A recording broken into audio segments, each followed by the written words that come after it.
hanya sebagai sebab yang sebenarnya adalah sakaratul maut itu. Semua orang melalui sakaratul maut yang sama, walaupun meninggalnya dengan kondisi yang berbeda-beda. Belum tentu yang meninggal cantik di atas kasur yang empuk itu lebih baik daripada yang meninggalnya mungkin tersungkur di tempat yang jurang misalnya. Itu belum jadi kita jangan pernah menilai kematian orang dari prosesnya. Nah, kemudian setelah kematian itu ibu kita dimakamkan nggih. Dimakamkan atau tidak? Kan enten sing yang meninggal naik pesawat meledak. Niku kan nggak ditemukan nggih jasadnya nggih, hancur atau dimakan ikan hiu, tenggelam di laut. Tidak kita temukan jasadnya. Apa terus mereka nggak masuk, nggak ditanya malaikat kan ngoten. Nah, jadi semua baik itu dikuburkan atau tidak, semua masuk ke dalam alam barzah. Nopo alam barzah niku ibu? Alam barzah itu alam perantara. Tempatnya masih di bumi, belum di akhirat nih, tapi alamnya lain, alamnya beda. Jadi mboten enten namine arwah gentayangan. Tidak ada nggih, mboten wonten arwah gentayangan. Semua yang sudah meninggal, ruh dimasukkan ke dalam alam barzah, alam perantara antara dunia dan akhirat. Niku masih di dunia tapi juga belum di akhirat. Nah, niku perantara. Kalau misal kayak misal alam mimpi, niku kan dicari mboten-mboten, tapi kenyataannya kita merasakan, nggih. Kadang mimpi lari awake sakit sedanten ngoten niku nggih. Niku seperti itu contohnya nggih, mboten sami tapi itu contohnya. Jadi alam barzah niku alam perantara antara alam dunia dan alam akhirat. Dia masih di dunia tapi juga bukan alam dunia, gitu. Karena ketika kita memasuki makom, kita diajarkan oleh Nabi mengucapkan salam, assalamualaikum ya ahli kubur. Berarti kan memang mereka ada di sini. Kalau mereka tidak ada, kita tidak akan dianjurkan mengucapkan salam.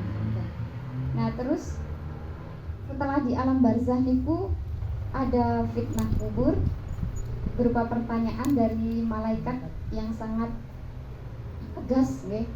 Semua orang sekarang kalau ditanya nek lari SD niku diwarai pripun, man rabbuka, man nabiyuka niku nggih.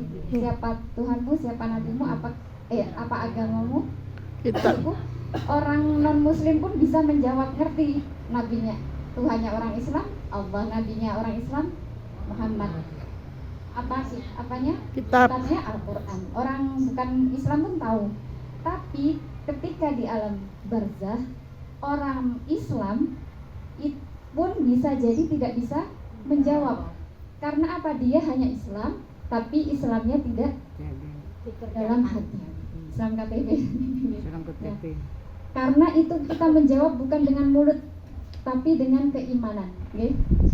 Nah, ketika tidak ada keimanan, ya hanya ha, tidak bisa menjawab. Nah, kemudian di situ ada namanya nanti azab kubur dan nikmat kubur. Nah, azab kubur bagi siapa pelaku dosa, okay? Kemudian ada nikmat kubur bagi siapa pelaku ibadah. Nah, niku banyak sekali dijelaskan seperti apa bentuk siksaannya, karena apa niku enten banyak. Nah, setelah dari alam barzah niku ibu, kita di alam barzah itu sampai kapan nggih? Kiamat. Sampai hari kiamat. Kira-kira mungkin ratusan tahun nggih. Kemungkinan itu ratusan tahun. Karena hari kiamat itu nanti ketika sudah tidak ada orang beriman, Ka'bah itu sudah tidak ada orang tawaf, sudah dihancurkan. Nah, sekarang kan masih banyak ya orang beriman. Jadi kemungkinan ya wallahu alam, cuma tanda-tandanya masih, walaupun itu secara Nabi mengatakan sudah dekat antara dua jari. Kita tuh sudah di ujung zaman. Sudah di ujung zaman. Nah, itu kemungkinan ratusan tahun kita tuh menunggu di alam barzah itu. Nunggu kalau pahala kita, kalau dengan pahala kita nyaman, ada yang ditidurkan. Tapi kalau kita mendapat azab kubur, kita diazab sampai ratusan tahun. Padahal hidup kita cuma 60 sampai 70. Tapi setelah itu nanti dikubur di barzakh menunggu Kiamat. ternyata ratusan tahun. Makanya di hari kebangkitan orang itu merasa hidup di dunia hanya sekejap, 1 jam, 2 jam, 1 hari, 2 hari, karena perbandingannya yang sangat jauh. Nah, kemudian setelah dari alam barzakh ratusan tahun, tiba waktunya Allah mengakhiri dunia itu hari kiamat, kebangkitan. Kita dibangkitkan dengan orang beriman dengan berbagai kemuliaan, sedangkan orang yang tidak beriman dengan berbagai kehinaan. Terus waktu hari kebangkitan itu enten nanti mirah nek tiyang sing sombong nanti dibangkitkan itu kecil seperti semut, takut terinjak-injak. Pokoknya yang dulu dia merasa besar di dunia dibangkitkan dengan sangat kecil dan terhina. Kemudian orang yang menjaga wudu dibangkitkan dengan bercahaya wajah, tangan, dan semua anggota wudunya. Orang yang rajin berazan dibangkitkan dengan tinggi, sangat tinggi, sehingga semua orang melihat, oh dia tuh suka azan. Orang yang suka meminta-minta dibangkitkan dengan wajah tidak berdaging. Nah niku meminta-minta yang tidak darurat ya. Boleh kita meminta kalau memang darurat itu, memang sudah sangat membutuhkan dan kita seharusnya kita tidak boleh mengambil jalan yang haram, itu kita diperbolehkan meminta bantuan ya. Tapi kalau meminta-minta dengan hanya karena senang memanfaatkan gitu ya, itu nanti dibangkitkan dengan wajah tidak berdaging. Kemudian ada lagi yang dibangkitkan dengan kepala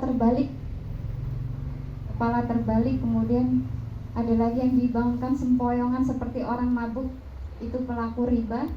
Kemudian ada lagi yang dibangkitkan, ya pokoknya saya dibangkitkan dengan mulia, yang buruk dibangkitkan dengan kehinaan.